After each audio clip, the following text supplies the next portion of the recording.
guys, Andrew here and welcome back to the tutorial, and if you're new, special welcome to you. In this video, I'm going to show you how to install DeepSeek AI as an app on Windows PC. I'm currently using the Windows 11, but if you're using the Windows 10 or whichever version of Windows, you can follow the steps and do the same. Now here I have Google Chrome open where I'm currently using the DeepSeek AI. Now all you have to do, go to the three dots on the upper right hand side, then go down to cast, save and share, hover over that and you'll find install as an app.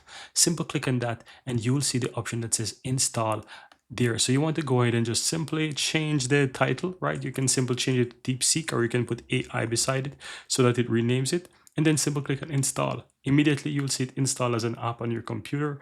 And guess what, guys, you can go ahead and you can even pin this to your taskbar if you want. Now as you can see, I have it here on my taskbar. I'm going to simply right click on that and I'm going to simply click pin to taskbar here. Now I can go ahead and close this, and if I want to open it up again, look at that, guys. I open it and it opens up as an app on my computer. And if I search on my PC as well, if I type in DeepSeek, you will see I find it and it says DeepSeek AI app. So you can go ahead and you can open it as an app on your computer.